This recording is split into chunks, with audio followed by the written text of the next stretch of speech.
बिस्मिल्लाहिर्रहमानिर्रहीम। मैं हूं मोहम्मद आसिफ चौधरी और आज कल हमारी इनकम टैक्स रिटर्न 2025 पे लेक्चर की सीरीज़ चल रही हैं और उस लेक्चर की सीरीज़ में सबसे दिलचस्प और आपको खुश करने वाला टॉपिक आज का है, जो कि है रिफ़ंड का। रिफ़ंड ये होता है कि अगर आपका जो पूरे साल का टैक्स पेएबल बन रहा है वो हम सपोज करते हैं 100 रुपीज़ है और आपने टैक्स मुख्तलिफ मद में दिया। जैसे कि आपने जब सैलरी ली, सैलरी पे आपका टैक्स कट गया, फिर आपने गाड़ी ली उस पैसे से जिस पे आप टैक्स दे चुके थे, उसमें आपका टैक्स कट गया, फिर आपने उसमें से एक प्लॉट लिया, प्लॉट पे फिर टैक्स कट गया।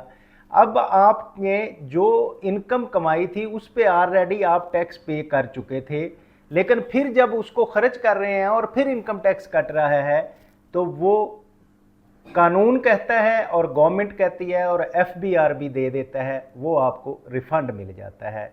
तो रिफ़ंड जो है ये अक्सर लोगों का, ये मैंने वर्ड सुना है जी, या सोशल मीडिया पे आ रहा है, होता है जी हम एक दफ़ा जब सैलरी निकलवाते हैं उस वक्त टैक्स देते हैं, जब हम उसको खर्च करते हैं फिर टैक्स देते हैं। इस तरह से हमारे पे double taxation, double triple taxation लगती है। ऐसा नहीं है। जो टैक्स आपका पेएबल बन रहा है, सपोज आपने 100 रुपया आपका पेएबल था और आपके टैक्स डिफरेंट जगह से एडजस्टेबल टैक्स जो कट गए वो आपके 200 हैं, तो फिर 100 रुपीज़ आपको रिफ़ंड मिल जाएगा। असल में ये है कि हम लोग अप्लाई नहीं करते, हम उसको परसू नहीं करते, इसलिए नहीं मिलता, लेकिन जो लोग उसको अप्लाई करते हैं और परसू करते हैं उन लोगों को वो रिफ़ंड मिल जाता है। लेकिन इसके लिए आपने एक चीज़ याद रखनी है, ये रिफ़ंड सिर्फ वो चीज़ों पे मिलेगा जो आपके एडजस्टेबल टैक्स होंगे। जैसे कि मैं रिटर्न से एग्जैक्ट आपको दिखाऊं तो ये है एडजस्टेबल टैक्स का हमारा कॉलम है। इस कॉलम में हमने ये देखा कि सैलरी पे टैक्स कटा, सैलरी के बाद इन्होंने गाड़ी का टोकन लगाया उस पर टैक्स कटा, फिर फ़ोन यूज़ किया उस पर टैक्स कटा, फिर उसके बाद कोई प्रॉपर्टी ख़रीदी उस पर टैक्स कटा। अब ये टैक्स इनके, क्योंकि उनकी इनकम तो सैलरी इनकम थी, तो उसके बाद इनके बाकी चीज़ों पे भी टैक्स कटे।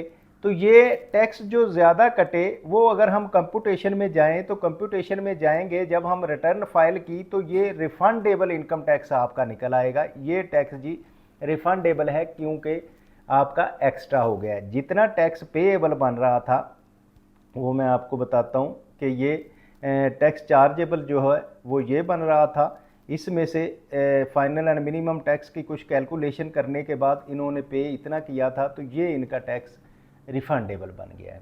अब ये रिफंडेबल टैक्स एडजस्टमेंट के अगेंस्ट बन रहा है। अगर इनका कोई फाइनल इनकम में होता, अगर सपोज कोई बिजनेस है, हम इसमें फाइनल इनकम का टैक्स है, जैसे ये आ रहा है, ये ऐसा टैक्स है जो बैंक के प्रॉफिट पे कटा, तो बैंक के प्रॉफिट वाला जो है वो फाइनल टैक्स होता है, वो एडजस्टेबल नहीं होता। आपने एक तो जेन में ये रखना है, उसका रिफंड आप नहीं क्लेम कर सकते, वो आपका एडजस्टेबल नहीं है। फिर एक मिनिमम टैक्स है, इसके साथ ही एडजस्टेबल टैक्स के साथ अगर आप आएंगे मिनिमम टैक्स है। मिनिमम टैक्स कौन सा होता है? मिनिमम टैक्स वो होता है कि एटलीस्ट आपने इतना तो पे करना है, इससे ज़्यादा बन रहा है तो वो भी आप पे करें, तो ये मिनिमम टैक्स होगा, ये भी आपका रिफंडेबल नहीं होगा। तो एक तो आपका फाइनल टैक्स रिफंडेबल नहीं होगा और एक मिनिमम टैक्स रिफंडेबल नहीं होगा। जो आपका एडजस्टेबल टैक्स है, जैसे कि मैंने आपको बताया सैलरी पे आपका टैक्स था वो ज़्यादा कट गया, आपने गाड़ी ली उस पर टैक्स कट गया, गाड़ी का टोकन लगवाया उस पर टैक्स कट गया, प्रॉपर्टी परचेज की उस पर टैक्स कट गया, प्रॉपर्टी सेल की उस पर टैक्स कट गया। तो जितने भी वो टैक्स कटते हैं वो आपके आके टोटल बन जाते हैं कंप्यूटेशन में रिफंडेबल, टैक्स रिफंडेबल है। अब ये जो टैक्स रिफंडेबल है ये आपको रिफंड मिल सकता है और आप इसका रिफंड ले सकते हैं, लेकिन इसका एक तरीकाकार ये है कि आप अगर इसको ऐसे ही छोड़ देंगे तो फिर आपको नहीं मिलेगा। आपको ये करना है कि उस रिफंड को अप्लाई करना है, एफबीआर को एप्लीकेशन देनी है कि ये मेरा रिफंड है और मुझे ये दिया जाए, और कोशिश करें साथ जितने भी ज़रूरी डॉक्यूमेंट्स हैं जिनकी बेस पे वो कटा है। जैसे कि आपने प्रॉपर्टी परचेज़ की तो प्रॉपर्टी की परचेज करने पे आपका टैक्स जो है वो 236K का कटा, तो उसका एक CPR मिला होगा आपको, चलान होगा, वो चलान भी अटैच कर दें। आपने गाड़ी परचेज की, गाड़ी पे आपका टैक्स कटा है, फ़र्ज़ किया 2,50,000 जितना भी कटा है विद होल्डिंग हुई है, तो उसकी इनवाइस साथ अटैच कर दें। तो ये सारी चीज़ें आप अटैच कर दें ताकि जो प्रोसेसिंग ऑफिसर है उसको प्रोसेस करने में प्रॉब्लम ना हो, और फिर आपका जो प्रोफाइल है, प्रोफाइल के अंदर आपने अपना जो बैंक अकाउंट है उसको भी मेंटेन करना है। वो आपने आई बैन के साथ पूरा बैंक अकाउंट देना है। बाज़ तो FBR का ऑटो प्रोसेस जो है वो करके आपके अकाउंट में ऑटो पैसे आ जाएंगे। लेकिन अगर आपने वो आई बैन वाला अकाउंट नहीं दिया होगा और उसके साथ जो आपकी अटैचमेंट्स हैं वो आपने नहीं लगाई होंगी, तो वो फिर आपको पैसे वापस नहीं आएंगे, ये भी आप ज़हन में रखें। दूसरा ये है कि अगर आप देखते हैं कि आपने एप्लीकेशन दी हुई है, बाज़ात FBR की पॉलिसी होती है कि रिफंड को थोड़ा रोकना होता है, वो अपनी पेमेंट्स उन्होंने टारगेट पूरे करने के लिए कुछ ऐसा सिचुएशन बन जाती है। जब ऐसी सिचुएशन बने तो फिर थोड़ा परसू करना पड़ेगा। तो आप जब आपने एप्लीकेशन दे दी, अब रिफ़ंड की एप्लीकेशन कहाँ से देनी है ये, क्योंकि अभी डेट क्लोज नहीं हुई, शायद ना खुले, लेकिन हम ट्राई करते हैं। तो ये देखें, ये आ रहा है रिफ़ंड, ठीक है। आप इसमें रिफ़ंड में आएंगे।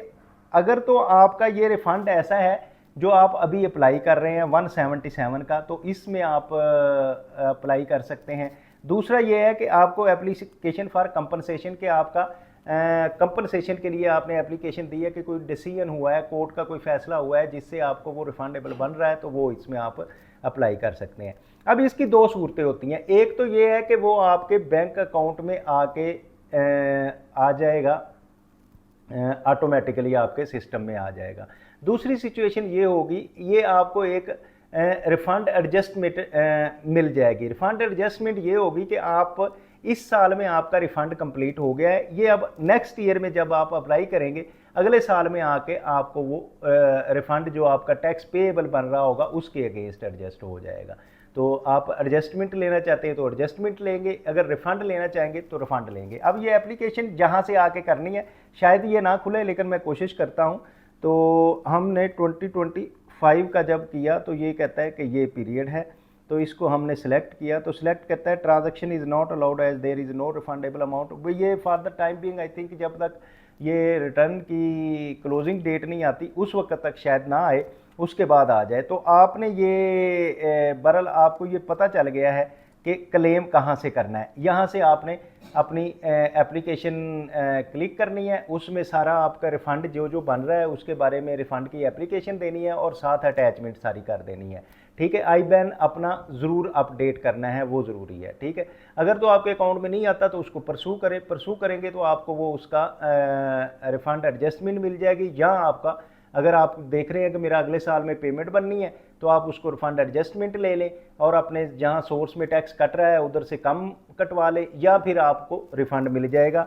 और दूसरी एक एप्लीकेशन है कंपनसेशन की, कि कंपनसेशन क्या होती है वो भी हम देख लेते हैं। कि वो कंपनसेशन ये है कि आपका सपोज